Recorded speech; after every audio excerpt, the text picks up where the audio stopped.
नारायण श्रीहरि। गंगा गंगेति यो ब्रूयात् योजना नाम शतैरपि मुच्यते सर्व पापेभ्यो विष्णु लोकम स गच्छति सदा। आज के इस कार्यक्रम में चौधरी दीदी के आमंत्रण पर, चौधरी है तो चौधरी है, उसने कह दिया तो उसकी चौधराहट तो चलेगी। माननीय नरेंद्र ठाकुर जी, साध्वी समाहिता दीदी, पूजा दीदी और हमारे अखिल भारतीय संत समिति के दो महत्वपूर्ण उपांगों के प्रमुख भी यहाँ उपस्थित हैं। एक जो हमारा धर्म क्षेत्र है, धर्म क्षेत्र का अर्थ यह है कि वो परंपरा से साधु नहीं है, गृहस्थ हैं, लेकिन जिनकी आजीविका धर्म के आधार पर ही चलती है। पुजारी, कर्मकांडी, पुरोहित, तो वो जो सारा विषय है वो धर्म क्षेत्र का विषय होता है। और जब कभी कोई साधु, निरीह साधु फंस जाए किसी मुकदमे में, देश तो संविधान से चलेगा, तो पेशे से तो वकालत की थी, लेकिन अघोर तंत्र के दक्षिणपंथी मार्ग के साधक हैं स्वामी अलखनाथ जी। क्योंकि जब अघोर तंत्र की बात आती है तो हमारे मन में स्वाभाविक रूप से यह प्रश्न खड़ा होता है कि अघोर मतलब वाममार्गी साधना की पद्धतियां। ऐसा नहीं है। आज का जो विषय है उसमें अपने को सीमित रखते हुए एक 5-10 मिनट में आपसे मैं चर्चा करूंगा। सामान्यतया दीदी है मंच पर तो रामचरितमानस को आधार बना के सन्यासी हो और रामचरितमानस या माँ जानकी का चरित्र हो तो बोला घंटों जा सकता है। बस आज हम सिर्फ माँ सीता को एक लक्षण के रूप में लेते हैं और चर्चा करते हैं। माँ सीता का चरित्र समूचे वाल्मीकि रामायण से लेकर के रामचरितमानस तक में, अगर वाल्मीकि रामायण और रामचरितमानस हम दोनों की तुलना करें तो सीता जी के पुष्प वाटिका का जो प्रसंग है रामचरितमानस में या वाल्मीकि रामायण में नहीं है। मानस पुष्प वाटिका का पूरा प्रसंग, लेकिन माँ जानकी का एक चरित्र है, भारतीय नारी का चरित्र है। माँ सीता भारतीय नारी का प्रतिनिधित्व करती हैं और अभी पूरे विश्व में जो विषय खड़ा हुआ है वो है नारी स्वतंत्रता जैसा एक शब्द, मन को ललचाने वाला एक ऐसा शब्द चला है। नदी, नारी, संस्कृति, ये तीनों रजस्वला होती हैं, ये शास्त्र कहता है। रजस्वला अर्थात संक्रमित। चातुर्मास का व्रत ऐसे ही नहीं होता है और पवित्र भी होती है। भारत की संस्कृति ने नारी को शक्ति के रूप में ही स्वीकार किया है और दुनिया के किसी अन्य संप्रदाय ने जो टॉप, जिसकी वो ईश्वर कहें, गॉड कहें, अल्लाह कहें, इसको पुरुष के रूप में स्वीकार किया है। लेकिन हमने कभी पुरुष के रूप में नहीं, हमने अपने सारे शक्ति तंत्रों को स्त्री के रूप में ही स्वीकार किया है और मातृ रूपेण संस्थिता इसी रूप में स्वीकार किया है। और ये कोई जब कुछ वामपंथी मित्र कहते हुए घूमते हैं कि शास्त्रों में तो बड़ा अच्छा अच्छा लिखा है, व्यवहार जीवन में क्या है, तो हमने कहा व्यवहार जीवन में भी चर्चा कर लेंगे। रामचरितमानस का एक प्रसंग है भारतीय नारी के संदर्भ में कि माँ सीता ने भगवान राम को स्वर्ण मृग के पीछे दौड़ा दिया कि स्वर्ण मृग का आखेट करो, ले आओ। सोने का मृग चाहिए था लेकिन स्वर्ण मृग तो न मिला, अपहरण हो गया और अपहरण के बाद सोने की लंका मिली, लेकिन सोने की लंका को ठुकरा करके अशोक वाटिका के अंदर एक वृक्ष के नीचे पूरा वनवास का कालखंड गुजार लिया। इसका क्या अर्थ है? स्त्री को जो कुछ चाहिए अपने पति से चाहिए, पर पुरुष की स्वर्णमयी लंका हो वो भी पैरों के ठोकर में है। ये भारतीय नारी का चरित्र है। इस चरित्र को हमें समझना पड़ेगा। 9 दुर्गा, 10 महाविद्या, 52 शक्तिपीठ, ठीक है, शास्त्रों में है, पुराणों में है, ये चर्चा हम कर लेते हैं, लेकिन क्या पश्चिम की मान्यता के अनुसार और भारतीय मान्यताओं के अनुसार नारी स्वतंत्रता हमारे यहाँ मानसिक है और उनकी नारी स्वतंत्रता दैहिक है, भौतिक है। जहां कोई बाप ये पूछने का अधिकार नहीं रखता कि बेटी तुम कहां जा रही हो, रात को कितने बजे लौटोगी, और आज उसी नशे में हम अपनी पीढ़ी को, भारतीय नारी को भी वहीं डालना चाहते हैं। मानसिक स्वतंत्रता की जगह आप पूछेंगे मानसिक स्वतंत्रता की बात, नारी की शिक्षा, अरे 1975 में अमेरिका में महिलाओं को वोटिंग राइट मिला है। उन्होंने माना कि हम मानसिक रूप से मत देने की अधिकारी हैं, ये 1975 में, और उस समय इमरजेंसी लगा करके श्रीमती इंदिरा गांधी हिंदुस्तान की धरती पर बैठी हुई थी। तो नारी सशक्तिकरण में शक्तिशाली नारी कहाँ की है? जहां पहले वोट देने का अधिकार मिल रहा है, या जहां पर बोल्ड निर्णय के द्वारा, उस निर्णय के मैं पक्ष विपक्ष में नहीं जाता, मैं सिर्फ एक नारी शक्ति के निर्णय के अधिकार को। एक दिन पिताजी लौटते हैं, बागीचे में जाते हैं जहां शिव का धनुष रखा था, वहां की घास साफ करके और गोबर से लीप करके धनुष रख दिया। पूछा किसने रखा? तो बताया कि आपकी पुत्री जानकी ने इस धनुष को उठाया और रख दिया। अगर धनुष को उठाना अर्थात स्नातक की योग्यता पुत्री की है, तो उसके लिए जो वर चाहिए, वर शब्द का अर्थ ही होता है श्रेष्ठ, तो उससे श्रेष्ठ चाहिए। तो उसके लिए धनुष भंग की शर्त रखी कि बेटी ने धनुष तो उठा दिया, अब इसको वही पुरुष वर्ण होगा कि जो धनुष को तोड़ दे। तो ये निर्णय लेने की स्वतंत्रता नहीं थी क्या? अगर यह निर्णय लेने की स्वतंत्रता है, स्वयंवर शब्द कालिदास के रघुवंश साहित्य का प्रथम शब्द दीप शिखा, पहले जिस स्वयंवर का वर्णन है वो रघुवंश में ही, उसके पूर्व में दीप शिखा के स्वयंवर का वर्णन। स्वयंवर चुनने की आजादी भगवान राम के कालखंड को आप जितने वर्षों से जोड़ लें, उससे पीछे चले जाएं तो आपको समझ में आ जाएगा कितने समय से हमने अपनी बेटियों को आजादी दे करके रखा। तो लोग कहेंगे ये तो पुराणों की बात हो गई। तो भगवत्पाद शंकराचार्य के जीवन को तो हम स्वीकार करते हैं। अब ये जरूर है कि वामपंथ ने इतिहास को ऐसे चक्करों में उलझा दिया कि हम ये आफ्टर क्राइस्ट और बिफोर क्राइस्ट के चक्कर में ज्यादा उलझ गए, ये सीबीसी के चक्कर में। जबकि भगवत्पाद शंकराचार्य का 2500 वर्षों का कालखंड हम स्वीकार करते हैं। ऐसी परिस्थिति में मैं आपसे सवाल पूछता हूं कि मंडन मिश्र, आचार्य मंडन मिश्र की पत्नी उभय भारती को अगर उनके पिता बिहार के सहरसा में उभय भारती उत्पन्न हुई थी और उनके पिता ने पढ़ाया नहीं होता, तो शास्त्रों पे शंकराचार्य और आचार्य मंडन मिश्र के शास्त्रार्थ का निर्णय देने के लिए वह कन्या ही क्यों बैठती? अरे 2 वकीलों की बहस तो वही जज सुनेगा ना जो उन वकीलों से बड़ा हो। बार बेंच में कौन बड़ा होगा? तो वही तो सुन सकता है। तो निश्चित तौर से शास्त्रों का निष्णात अध्ययन उस पिता ने कराया होगा अपनी पुत्री को। तो शिक्षा को लेकर के ऐसे ऐसे मिथक गढ़े गए कि भारत की संस्कृति में महिलाएं घर का खाना बनाएं।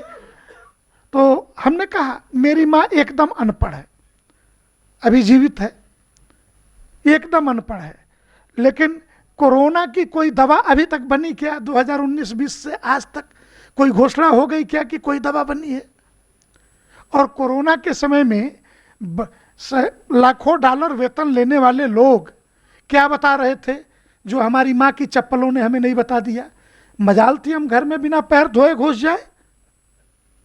वो अनपढ़ थी, लेकिन उसने हमें सिखाया कि कभी नदी के अंदर कपड़े मत धोना।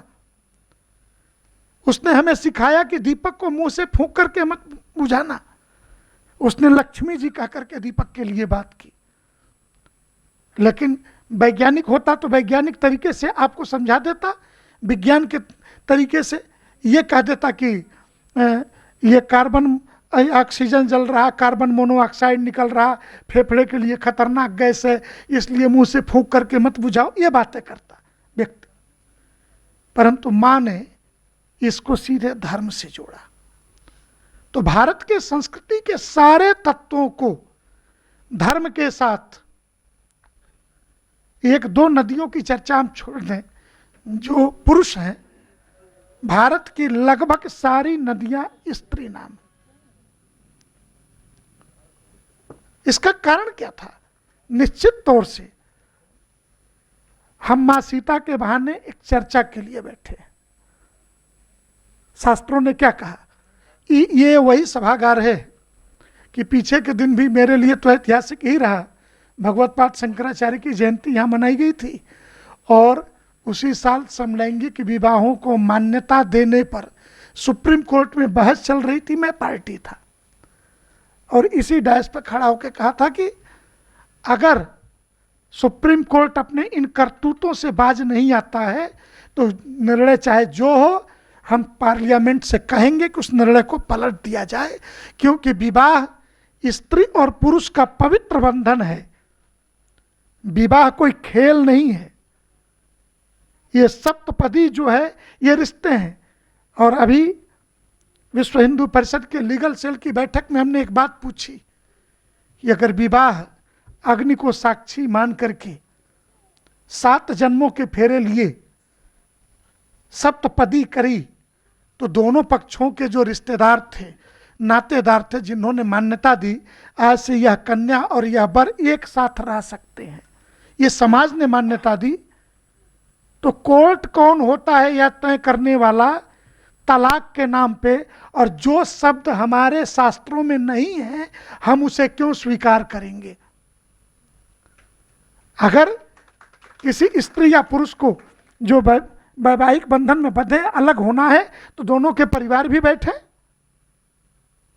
जिस अग्नि को साक्षी माना, जिस पुरोहित ने बैठ करके निर्णय वो विवाह कराए थे, जिन लोगों ने कराए थे वही तोड़ने के भी अधिकारी पुरुष वही है।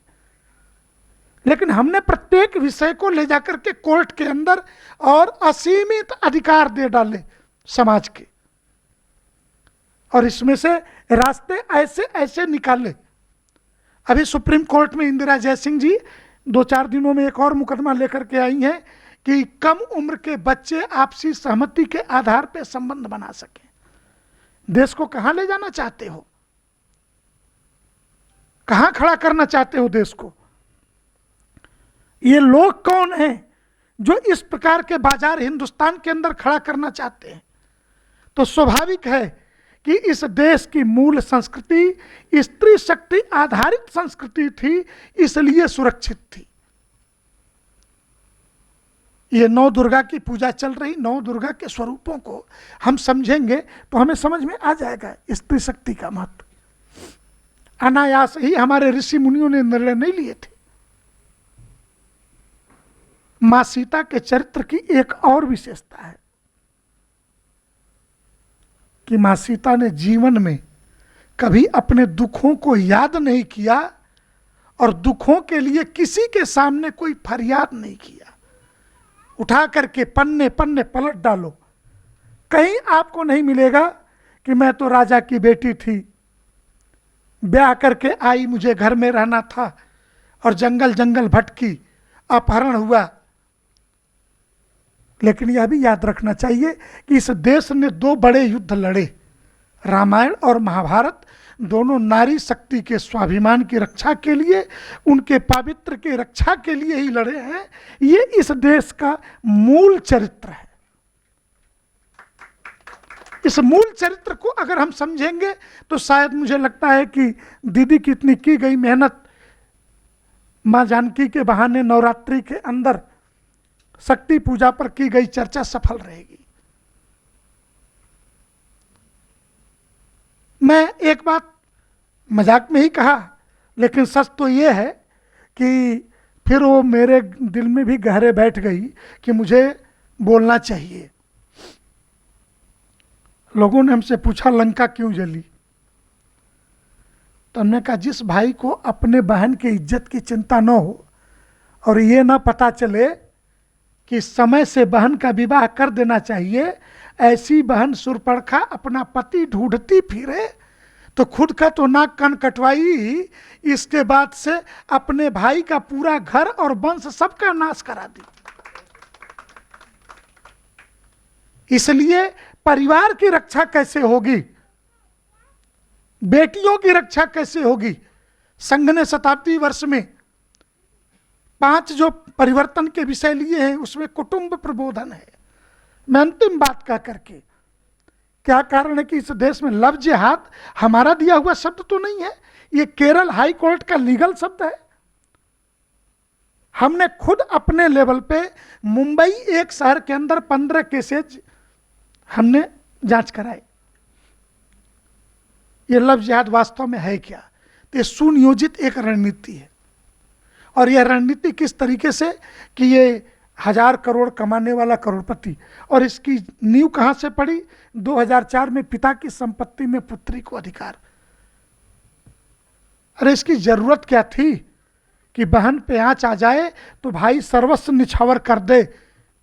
क्या नैहर की संपत्ति, क्या ससुराल की संपत्ति, वो पिता वो भाई हर क्षण। कभी इसमें से भोजपुरी क्षेत्र के लोग होंगे तो एक बड़ी पुरानी, हम लोग बच्चे थे, नैहर की चुनरी एक फिल्म थी। यह बताया गया भारतीय संस्कृति में कि बेटी की डोली पिता के यहां से उठती है, लेकिन अर्थी हमेशा पति के दरवाजे से उठती है। और आज तो स्थिति ऐसी बना दी स्वाभिमान की आड़ में कि कोई किसी से कुछ पूछे नहीं, और जब मन करे घर से चल दे। मैं कहाँ जा रही हूँ, क्या कर रही हूँ, कौन है पूछने वाला? फिर इसके बाद से घटने वाली घटना दुर्घटना, क्योंकि समाज में ताड़का मारी सुबह सब तो घूम ही रहे हैं, किसको हम कहाँ रोकेंगे? हमारी गुरु परंपरा में एक बड़े संत हुए, धर्म सम्राट करपात्री जी, मेरे दादा गुरु लगते थे। उनसे पूछा कि आगे का संकट क्या है? तो कहा कि जो सबसे बड़ा संकट खड़ा होने वाला है, वो कहा कि वैचारिक रूप से सोशलिज्म, नेशनलिज्म, कम्युनिज्म, इस संकट से बड़ा एक संकट है, वो है कालनेमिज्म। तो कहा कि ये कालनेमिज्म ये कौन सा संकट है? का रामचरितमानस में एक चौपाई है, उधर ही अंत न हो ही निभाहु, कालनेमिज्म रावण राहु। कालनेम, रावण और राहु तीनों का चरित्र क्या है? वो वास्तव में जो है वो दिखते नहीं है। और लाखों वर्षों से किसी स्त्री के पवित्रता का हरण करने के लिए कोई रावण शरीर पर साधु का कपड़ा डाल लेता है, तो इसके लिए साधु अपराधी थोड़े हैं। रावण और साधु में अंतर करना आना पड़ेगा, हमें सीखना पड़ेगा। और आजकल तो मैं ये देख रहा हूं, एक नया चलन चला है कि ना कोई साधना ना कुछ, अचानक से इसी दिल्ली में एक बड़े भारी बिल्डर थे, रातों रात सवेरे जो है प्रयागराज में उनकी दीक्षा होती है, और दीक्षा होते ही रात में होटल के अंदर उनके बिल फाड़े गए, सवेरे वो सन्यासी हुए, दोपहर होते होते महामंडलेश्वर, और हेलीकॉप्टर से पुष्प वर्षा हो रही है। फिर चैनलों पर जो बहस चली, अंत में अखाड़े झुके, पूरा दिन मेरा खराब हुआ, तब जाकर के अखाड़े झुके और अंत में उनको बर्खास्त किया। तब से आज तक जेल में है, 7-8 साल हो गए, बाहर नहीं आ पाए हैं। तो ऐसे कालनेमियों का भी तो करें तो क्या, लेकिन मूल में है कि आखिर इसका एक और भी कारण है। सनातन हिंदू धर्म के आप वैदिक वांग्मय को देखेंगे तो उसमें वो विषय नहीं है, लेकिन हेवन, स्वर्ग और जन्नत, तीनों में क्या मिलेगा? तीनों में अप्सरा। उन्होंने अलग अलग शब्द बोल करके कि आपको प्राप्त होने वाली नारी। तो हमने एक बड़े संत से पूछा कि महाराज, अस्तित्व तो आत्मा का है, वेदांत सिर्फ आत्मा के अस्तित्व को स्वीकार करता है, शरीर के अस्तित्व को स्वीकार नहीं करता। शरीर तो यहीं जल गई तो आत्मा, तो उस आत्मा को यह कैसे तय होगा कि अप्सरा मिलेगी? या राक्षसी मिलेगी, और वहां कैसे शरीर धारण करा रहे हैं। तो ये एक अलग प्रकार का प्रश्न है। शास्त्रों का अर्थवाद, ये करेंगे तो ये मिलेगा, ऐसा करने से ऐसा डर पैदा होगा। इसमें से पाप पुण्य की परिभाषाएं बनती हैं, इसमें से कर्म अकर्म, सुकर्म कुकर्म, ये सब परिभाषाएं गढ़ी जाती हैं। समाज को चलाने के लिए एक अनुशासन बनाया जाता है, लेकिन मूल चरित्र में अगर सांप्रदायिक विश्लेषण में अंतिम में स्त्री को पाने की ही अभिलाषा उसके समूचे संप्रदाय का आधार है, तो यह ठीक नहीं है, यह विनाश का कारण बनेगा। अगर मोक्ष प्राप्ति आधार है वैष्णव ग्रंथों में, तो धर्म न अर्थ न काम रुचि गति न चाहे निर्माण, तो वो निर्वाण भी नहीं चाहते, मोक्ष भी नहीं चाहते, वो सिर्फ भक्ति करना चाहते हैं। वो एक कालखंड में, मुगल आक्रमण के कालखंड में ठीक था, लेकिन धर्म ग्रंथों के अंदर के हमको स्वर्ग में ऐसा चीज मिलेगा, हमारे साथ ऐसा होगा, ऐसी कन्या मिलेगी, ये इसका सीधा सा मतलब है हमारा नारी के प्रति सम्मान का भाव नहीं है। और ऐसे संप्रदायों के प्रति रुचि लव जिहाद के तरीके से जगा करके, और बहुत टैक्टिकल तरीके से, बस 1 मिनट में अपना विषय मैं पूरा कर रहा हूं, कि इतना व्यवस्थित तरीके से कि ये खान बंधु फोन करते हैं फिल्म बनाने वाले और उनको कि ये लड़का मुसलमान है और मेरा भांजा है, भतीजा है, इसको फला धारावाहिक में ले लो। वो लड़का लिया गया, टीवी पे आने लगा, टीवी के माध्यम से आपके घर में घुस गया। और इसके बाद ऐसे लोगों की एक सूची है, 500 1000 करोड़ के करोड़पति हैं, एक पिता की 2 संतानें हैं, एक बेटा है, एक बेटी है, और वो लड़की को सीधे फोन करता है। नंबर तो आजकल जिस तरीके से उपलब्ध हो जा रहे हैं, भगवान ही मालिक है। मैं बार बार कहता हूं कि आप अपनी औलाद को, अपनी संतान को बाकी कुछ दे सकें न दे सकें, महंगे मोबाइल, महंगे कार से बेहतर है संस्कार दीजिए, अन्यथा पछताना पड़ेगा अगर हमने संस्कार नहीं दिए तो। और इसके बाद से वो बोलता है कि हम तुमसे मिलते हैं, फिर लॉन्ग ड्राइव, बाकी चीज़ें शुरू होती हैं। कुछ दिनों के बाद लड़की अपने माता पिता को ही बताने लगती है कि मेरा वाला अब्दुल उसके अब्दुल से अच्छा है। 1000 करोड़ की प्रॉपर्टी है, तो एक विवाह मात्र से 500 करोड़ ट्रांसफर हो गए। कुछ दिनों के बाद वो लड़का, जो उसका पति है मुसलमान, इस लड़के के साथ शराब पीना, गलत आदतें, जुआ खेलना, और एक दिन सूचना मिलती है कि कार एक्सीडेंट में मर गया। ये 1000 करोड़ की 1000 करोड़ हिंदू प्रॉपर्टी बड़े खूबसूरती से मुसलमान को ट्रांसफर हो गई। ये है लव जिहाद एक्चुअल में।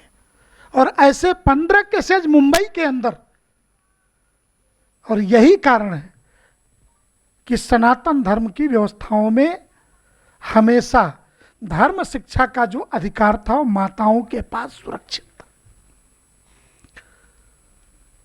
प्रथम गुरु मां ऐसे ही नहीं कही गई कि संतान को शिक्षा दे, और इसी कारण से मां सीता का चरित्र रहा हो, द्रौपदी का चरित्र रहा हो। द्रौपदी जिन कारणों से अवतरित हुई थी यज्ञ कुंड से, उन्होंने अपने कारण पूरे किए। महाभारत कराना था, इसी के लिए द्रोणाचार्य के यज्ञ में उनका अवतरण ही हुआ। द्रुपद और वो क्या नाम था, धृष्टद्युम्न और द्रौपदी दोनों यज्ञ कुंड से हुए।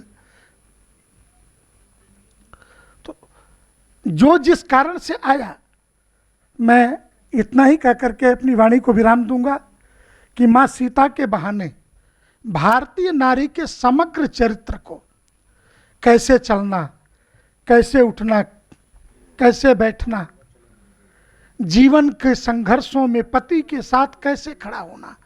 आधा संघर्ष तो वहीं पूरा हो जाता है जब कोई पत्नी अपने पति के बगल में खड़ी होकर के कहती है कि मैं साथ दूंगी, मैं तुम्हारे साथ हूं, दुनिया चले ना चले। लेकिन आज लैंगिक असमानता के आधार पर लैंगिक भेदभाव, और इसमें से एक नया शब्द, इतना खतरनाक शब्द कोर्ट के थ्रू आया है, वो अंग्रेजी का हो सकता है, मेरा प्रोनाउंसिएशन गड़बड़ हो, मैरिटल रेप। विवाहित पति पत्नी एक घर में रहने वाले भी बिना इच्छा के एक साथ नहीं रह सकते और इसे बलात्कार माना जाएगा।